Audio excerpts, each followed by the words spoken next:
मेरे जुग जुग बसियो खेड़े रे महाना की कदर करना वाले। जी हाँ, आज रक्षा बंधन का त्योहार है। आप सभी को रक्षा बंधन की हार्दिक शुभकामनाओं के साथ मैं आपका साथी दिलेर सिंह एक बड़ी महत्वपूर्ण खबर प्रस्तुत कर रहा हूँ। राखी के त्योहार पर हर भाई अपनी बहनों से राखी बंधवाता है। बहनें अपने भाइयों की कलाई पर राखी बांधती हैं। नेताओं के दफ्तरों और कोठियों पर भी उनके समर्थक और कार्यकर्ता बहनों की भीड़ रहती है। जैसा कि आप खबर के विजुअल में देख रहे हैं, अनेक बहनों से राखी बंधवा रहे यह महानुभाव हरियाणा की हॉट सीट उचाना कलां से भाजपा के विधायक देवेंद्र अत्री हैं, जो गत वर्ष 2024 के विधानसभा चुनाव में पूर्व केंद्रीय मंत्री चौधरी वीरेंद्र सिंह के पूर्व सांसद बेटे पूर्व आईएएस ब्रजेंद्र सिंह को मात्र 32 वोट के अंतर से हराकर विधायक बने हैं। इसी सीट पर वर्ष 2019 में चौधरी वीरेंद्र सिंह की धर्मपत्नी तत्कालीन भाजपा विधायक प्रेमलता को रिकॉर्ड 47,452 मतों से हराकर पहली बार विधायक बनकर प्रदेश के उप मुख्यमंत्री बने दुष्यंत चौटाला 2024 के विधानसभा चुनाव में भाजपा उम्मीदवार देवेंद्र अत्री के मुकाबले अपनी जमानत जब्त करवा चुके हैं। बात चल रही है रक्षाबंधन पर्व की। जिस तरह से विधायक देवेंद्र अत्री ने इस बार रक्षाबंधन का त्योहार मनाया है, उसके भविष्य में कई तरह के सियासी मायने निकाले जा सकते हैं। उचाना कलां विधानसभा क्षेत्र के अलेवा गांव में एक निजी स्कूल में आयोजित बहन मिलन समारोह में क्षेत्र भर से हजारों की संख्या में महिलाएं पहुंची। मंगल गीत गाते हुए विधायक देवेंद्र अत्री की दोनों कलाइयां राखी बांधकर भर दी और दिल खोलकर आशीर्वाद दिया। सीधे तौर पर यह कहा जा सकता है कि देवेंद्र अत्री उचाना के हर घर में अपनी सीधी पहुंच बनाने की राह पर चल पड़े हैं। विधायक देवेंद्र अत्री की यह रणनीति खासकर उनके राजनीतिक विरोधियों पूर्व उप मुख्यमंत्री दुष्यंत चौटाला और पूर्व केंद्रीय मंत्री चौधरी वीरेंद्र सिंह के परिवार के लिए सियासी मुश्किलें पैदा कर सकती हैं। सीधे तौर पर यह मानकर चलिए कि विधायक देवेंद्र अत्री ने रक्षा बंधन पर आयोजित बहन मिलन समारोह के जरिए अपने राजनीतिक विरोधियों के सामने अपनी सियासी लाइन को बड़ा कर लिया है, क्योंकि एक तरफ जहां दुष्यंत चौटाला और चौधरी वीरेंद्र सिंह पूरे प्रदेश की राजनीति में सक्रिय रहते हैं, वहीं देवेंद्र अत्री का पूरा फोकस अपने निर्वाचन क्षेत्र उचाना पर ही है। आज अपने संबोधन में पूर्व उप मुख्यमंत्री दुष्यंत चौटाला और पूर्व केंद्रीय मंत्री वीरेंद्र सिंह का नाम लिए बिना ही उन पर तीखा कटाक्ष करते हुए देवेंद्र अत्री ने कहा कि पहले वाले विधायक दिल्ली और चंडीगढ़ चले जाते थे, लेकिन मैं सप्ताह में 6 दिन आपके बीच रहता हूं। राजघरानों को उनकी जीत आज भी हजम नहीं हो रही। उन्हें जनमत मिला है। खासकर माताओं और बहनों ने मुझे दिल खोलकर आशीर्वाद दिया है। विधायक देवेंद्र अत्री ने कहा कि भाजपा सरकार महिलाओं की सुरक्षा और उत्थान के लिए प्रतिबद्ध है। महिलाओं के लिए अनेक तरह की योजनाएं शुरू की हुई हैं। लाडो लक्ष्मी योजना का लाभ भी आने वाले समय में देखने को मिलेगा। विधायक देवेंद्र अत्री ने यह भी कहा कि वे विधायक रहें या ना रहें, लेकिन भाजपा 50 वर्षों तक सत्ता में रहेगी। वे यह भी बताना नहीं भूले कि भाजपा ने महिलाओं को राजनीति में प्रतिनिधित्व देने के लिए जहां स्थानीय निकाय और पंचायती राज चुनाव में 33% का आरक्षण दिया है, महिलाओं को यह प्रतिनिधित्व अब आगामी 2029 के लोकसभा व विधानसभा चुनाव में भी मिलने जा रहा है। संभवतः इसी को ध्यान में रखते हुए आज इस बड़े सुंदर व सफल कार्यक्रम में उन्होंने अपनी पत्नी सुषमा अत्री को भी अपने साथ रखा। ऐसे में लगता है कि विधायक देवेंद्र अत्री ने अब सियासी दाव पेच खेलने शुरू कर दिए हैं। सत्ता में रहने के चलते उन्हें अच्छा जन समर्थन भी मिल रहा है, लेकिन यदि विश्वसनीय सूत्रों पर विश्वास किया जाए तो उन्हीं के निर्वाचन क्षेत्र से यह बात भी अब छनकर बाहर आने लगी है कि कहीं ना कहीं विधायक देवेंद्र अत्री में सत्ता का नशा दिखाई देने लगा है। चुनाव में तहे दिल से उनका साथ देने वाले कई पुराने लोगों के फोन न उठाना, दरबारियों को विशेष तवज्जो देना समेत कई तरह की नेगेटिव चर्चा भी समय समय पर सुनाई दे रही है। विधायक देवेंद्र अत्री की कार्यशैली और कार्य प्रणाली को लेकर आपका क्या विचार है? कमेंट में अपनी राय दीजिएगा। इसी के साथ मेरा आपसे नम्र निवेदन है कि अपने इस सीएम टीवी चैनल यानी कि सिटीजन मोर्चा टीवी न्यूज नेटवर्क को ज्यादा से ज्यादा सब्सक्राइब करें और खबर को लाइक व शेयर भी अवश्य करें। आप सीधा देखिए अलेवा में बहन मिलन समारोह में विधायक देवेंद्र अत्री के लाइव संबोधन के कुछ खास अंश, समारोह की झलकियां और मीडिया से बातचीत। बहुत सारे लोग ये कहते थे कि चुनाव के दौरान ही करेंगे, उसके बाद नहीं दिखाई देंगे। ये ये आम व्यक्ति की बात, क्योंकि जो पहले के लोग बनाया ऐसे जीत के जाया करते, तो वो दिल्ली चंडीगढ़ जाकर बैठा करते और विश्वास घटता जा रहा था लोगों का। घट रहा था नहीं घट रहा था? लेकिन मेरी बहनों ने मुझ पर विश्वास जताया, मुझ में विश्वास दिखाया, भारतीय जनता पार्टी में विश्वास दिखाया और यहाँ से मुझे आपकी सेवा करने के लिए आपने विधानसभा भेज दिया। पहले की जो आदतें थी लोगों की, उनकी अब हमने धीरे धीरे बदल दी है और यहाँ पे उचाना में एक नया आयाम स्थापित किया, आप लोगों की वजह से स्थापित हुआ। पहले के लोग चुनाव जीतते दिल्ली चंडीगढ़ जाकर बैठा करते ही नहीं बैठा करते। आज आपका बेटा 6 दिन, सप्ताह में 6 दिन आपके बीच में रहता है।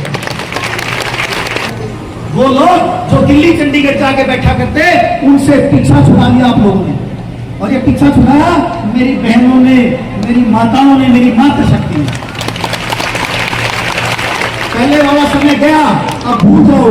अब मुझे पता है मेरी बहनें, मेरी माताएं, मैं रहूं ना रहूं, भारतीय जनता पार्टी 2050-60 तक नहीं जाने वाली है।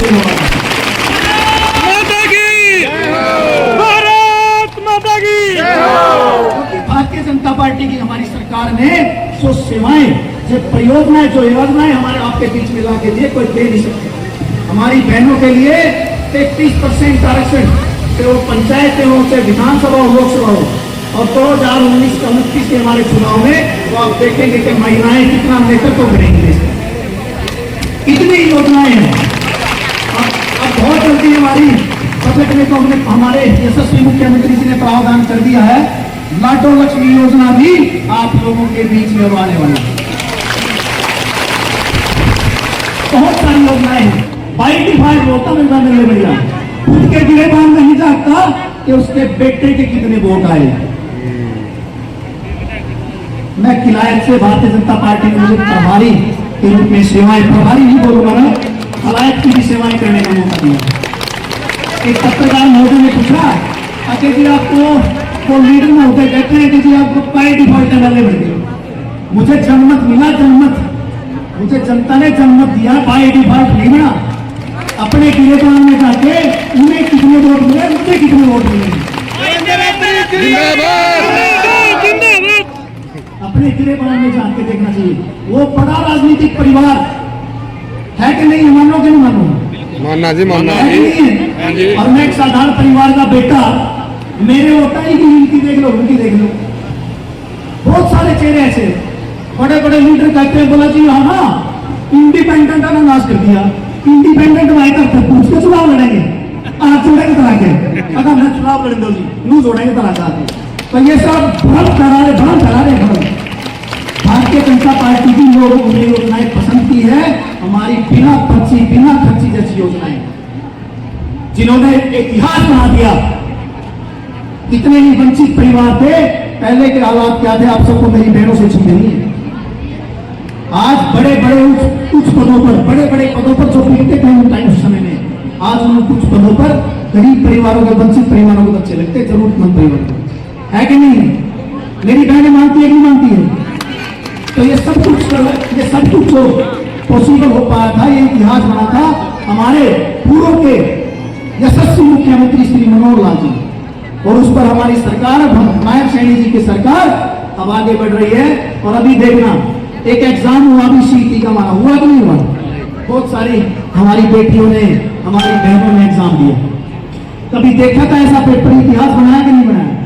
सब साथ थे, पुलिस भी साथ थी, इतना काम कर रही थी, अधिकारी भी साथ थे, सामाजिक संस्थाएं भी साथ थी, हमारे बुजुर्ग भी, सब कुछ एक जगह इकट्ठा होकर सब कुछ, सब हर व्यक्ति मदद कर रहा था। ये जो लोग, आप सबको पता नहीं क्या थे, सबको पता नहीं बहनों, पीछा छूट गया नहीं, पीछा छूट गया हमारा। अब आप सबके बीच में रहता हूं, सेवाएं आप लोगों के बीच में हो कि नहीं? आज 50 साल की लोग राजनीति कर गए, 50 साल की लोग राजनीति कर गए, लेकिन कोई उद्योग, कोई याद है क्या? कोई याद है क्या? आज आपके भाई ने IMT, आपकी विधानसभा के IMT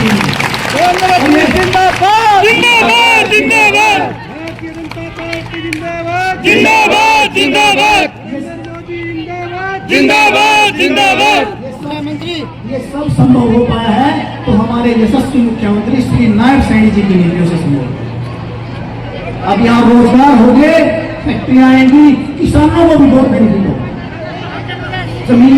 जमीनों के जो रेट है वो आसमान छूएंगे, किसको फायदा होगा? किसानों को होगा कि नहीं होगा?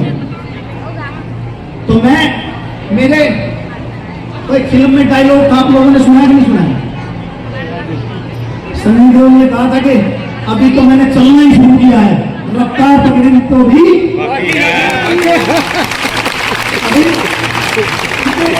अभी तो चलना ही शुरू किया। कब आई है? 8 महीने, लगभग 8वें महीने के आसपास मुझे काम करते हुए, आप लोगों की सेवाएं करते हुए मैं फख्र महसूस करता हूँ। जो लोग 50 साल में इतने लोगों की, जरूरतमंद परिवारों की मदद नहीं कर पाए, 8 महीने में आपके भाई ने इतने लोगों की मदद की। निरंतर कोई जरूरतमंद आप हमारे मेरे पास आता है तो मैं उसको खाली हाथ लौट नहीं देता। मैं आप लोगों के बीच में डंके की चोट पे कहता हूँ कि मेरे साथ बैठे और बताएं 5 साल में किन जरूरतमंद परिवारों की उन्होंने मदद की है। 50 साल के इतिहास में और आपके बेटे ने 8 महीने में बीजेपी के छोटे से सिपाही ने 8 महीने वो करके दिखाया है जो बड़े बड़े परिवार नहीं कर पाए। तो मैं, जो लोग कहते थे चुनाव जीतते ही भाग जाऊंगा, उनका रास्ता ही एक था, या 2 थे, या तो दिल्ली था या चंडीगढ़ था। और आपके बेटे का रास्ता एक है, उचाना, विकसित उचाना। 100% मैं आप सबसे वादा कर रहा हूं कि मैं 100%, हमने जो चुनाव से पहले जो वादे किए थे और जो चुनाव के बाद कर रहे हैं, वो सारे के सारे वादे धरातल पे उतारेंगे और आप सबकी सेवाएं से निरंतर आपका बेटा, आपका भाई करता रहेगा। ये लोग तो जो पहले वाले थे, मुख्यमंत्री तक हम सपने नहीं देखा करते, अरबी विधानसभा पे रहे नहीं करते, रह नहीं करते हैं। मुख्यमंत्री से कम सपने नहीं और विधानसभा में रहना नहीं। साल पर हो जाता था शकल देख के, कोई अगर नहीं होगा। और आपका बेटा, आपका भाई आपके बीच में निरंतर ऐसे जा रही है। दूसरी चीजों की बात करा करते हैं, खुद की विधानसभा में दिक्कत, छोटी छोटी दिक्कतें हैं जो आम आदमी से जुड़ी हुई है। मैं उनको समझ रहा हूं। 8 महीने से लगातार जितनी मेरे से कोशिश हो रही है, मैं काम कर रहा हूं, क्योंकि भारतीय जनता पार्टी का उद्देश्य और मोटो भी एक है, अंत्योदय तक जाना। हम लोग पंक्ति में खड़े हुए अंतिम व्यक्ति तक लाभ पहुंचाने वाले लोग हैं।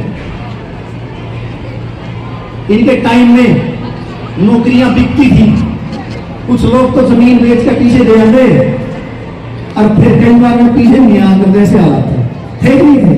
मेरी बेटी बता सकती है, बता सकते हो बेटे, थे ना ऐसे हालात। हमने समय को बदला है, इतिहास बनाया है और जरूर लोग जो अंतिम व्यक्ति में खड़ा हुआ, पंक्ति में अंतिम श्रेणी में खड़ा हुआ व्यक्ति है, जो उसको हम लाभ पहुंचा रहे हैं। तो मैं आप सबको आज रक्षाबंधन की बहुत बहुत शुभकामनाएं देता हूँ। कहना चाहूंगी भाई, इसने सब बहना का इतना प्रकट दिल जीत लिया जब ये पिछले रक्षाबंधन पर आए थे। तेरे जुगे जुगे कसियो खेले रे मोरा की कदर करने आए, तेरे जुगे जुगे खेले रे मोरा की कदर करने आए, सब गिरे बेटी रे बावे कसी, सब गिरे बेटी बावे कसी, रूप कर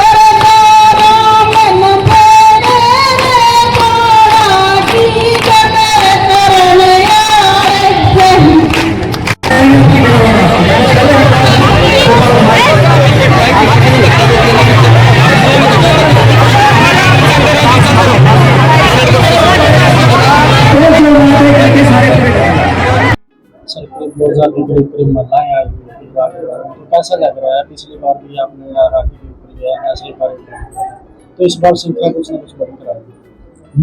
देखिए, बिल्कुल मैं भारतीय जनता पार्टी का एक सिपाही हूँ और पिछले रक्षाबंधन में मैंने वादा किया था कि हर साल मैं आप लोगों के बीच में रक्षाबंधन का पर्व मनाऊंगा, ये त्योहार मनाऊंगा। तो उसी त्योहार को मनाने आज मेरी बहनें आई है, मेरी मातृशक्ति आई है, तो मैंने सभी का स्वागत किया है। और हर साल ये हम पर्व जो मैं हमारी बहनों के बीच में मनाऊंगा, क्योंकि हमारी सरकार जो है भारतीय जनता पार्टी की सरकार, और महिलाओं के लिए जितनी देखिए आप कितनी बड़ी बड़ी योजनाएं, कितनी बड़ी बड़ी परियोजनाएं, उसके साथ साथ 33% तक के 33% आरक्षण हमारी बहनों के लिए, हमारी महिलाओं के लिए किया है, हमारी बहनों के लिए। तो ये ऐतिहासिक फैसला था हमारी सरकार का। उसके साथ साथ अभी हमने जो लाडो लक्ष्मी योजना है उसका भी बजट में प्रावधान हो चुका है, और जल्दी वो भी हमारी बहनों को उसकी भी सौगात मिलेगी। तो हम लोग भारतीय जनता पार्टी का सिपाही होने के नाते जो हम वादा करते हैं वो पूरा करते हैं और धरातल पे उतारते हैं। सर, भाजपा लगातार कोई ना कोई त्योहार मना रही है, संतों की जो जयंतियाँ हैं वो मना रही है, तो किस प्रकार से देखते हैं कि भाजपा आगे इसमें रक्षाबंधन की कुछ विशेष करने वाली है, जैसे बस सेवा जी देखिए, बिल्कुल जो हम लोग महापुरुषों की, संतों की जो जयंती मनाते हैं, ये बहुत बड़ा कार्य है जो हमारे यशस्वी पूर्व के मुख्यमंत्री श्री मनोहर लाल जी ने शुरुआत की थी। और भारतीय जनता पार्टी हमेशा इस तरह के आयोजन करती आ रही है और करती रहेगी। और मैं समाज से भी निवेदन करता हूं कि इस तरह के आयोजन हमेशा करते रहने चाहिए। और समाज के हर व्यक्ति को मैं निवेदन भी करता हूं कि समाज में जो भी है वो मदद करे, हर व्यक्ति वंचित परिवारों की मदद करे, जरूरतमंदों की मदद करे, आगे बढ़े, ताकि समाज में सामंजस्य स्थापित हो सके। सर, IMT को लेकर घोषणा की जा चुकी है, लेकिन कई ऐसे नेता हैं जो इसका विरोध कर रहे हैं कि जो किसानों की जमीन है वो छीनने की कोशिश भाजपा सरकार कर रही है। देखिए, भारतीय जनता पार्टी की सरकार ऐसी सरकार है जो किसान हितैषी सरकार है, किसानों के साथ खड़ी है। कितने भी बड़े बड़े फैसले देखिए हमारी भारतीय जनता पार्टी की सरकार ने किए, चाहे MSP 24 फसलों पे MSP जो पूरे देश में, हमारा प्रदेश ऐसा प्रदेश है जहाँ पे 24 फसलें MSP पर दी जाती है। चाहे किसान निधि हो, कुछ किसी प्रकार की बड़ी बड़ी योजनाएं हैं सभी प्रकार की जो किसानों के लिए है। और पहले की सरकारों ने किए थे ये काम, जो जमीन अड़ती थी, और क्या किया था, वो लोग डीलर थे। और हम लोग सहमति से, मैंने उस दिन प्रेस कॉन्फ्रेंस के माध्यम से भी कहा है कि किसानों की सहमति से जमीन ली जाएगी और मार्केट रेट पे, जो बाजार भाव है उस पर जमीन खरीदी जाएगी। पिछली सरकारों की तरह हम लोग डकैती नहीं आते। पिछली सरकारें तो हड़पती थी जमीन। भूपेंद्र बोल रहे हैं कि उनका नाम से भाजपा करती है, इसलिए उनका सेक्टर का भी नाम चेंज कर रही है। देखिए, भारतीय जनता पार्टी के सिपाही ना किसी से डरते, ना किसी को डराते हैं। और हम लोग निरंतर ऐसी योजनाएं, हमारी बिना पर्ची बिना खर्चे जैसी ऐतिहासिक जो हमारी उपलब्धि है। पहले की सरकारों में क्या होता था, हुड्डा सरकार में सबको पता है क्या होता है, नौकरियां बिकती थी। कई बार कोई व्यक्ति जमीन बेच के भी पैसे देता था और वो पैसे वापस भी नहीं आते, ऐसे हालात होते थे। तो हमारी सरकार निरंतर अंत्योदय तक हमारा जो है अंतिम व्यक्ति को, पंक्ति में खड़े हुए अंतिम व्यक्ति को लाभ पहुंचे, इस संदर्भ में हम आगे बढ़ रहे हैं। और हमारा वादा है कि हम लोग 2047 तक विकसित भारत, विकसित हरियाणा और विकसित उच्चाना का जो सपना पूरा करेंगे। सर, मीडिया के माध्यम से रक्षाबंधन पर देखिए, मैं मेरी बहनों को, सभी देशवासियों को रक्षाबंधन के इस पर्व की बहुत बहुत शुभकामनाएं देता हूं। और मैं वादा करता हूं कि मेरी बहनों को जो हमने वादे किए, भारतीय जनता पार्टी की सरकार ने जो वादे किए, हमने जो वादे किए, मैंने जो वादे किए, वो हम लोग निभाएंगे। और मेरी बहनों के साथ में ऐसे ही मेरी बहनों का आशीर्वाद बना रहे, ऐसे ही हम लोग अगले साल भी ऐसे ही भव्य कार्यक्रम करें और मेरी बहनों का आशीर्वाद मुझे मिले। बहुत बहुत धन्यवाद।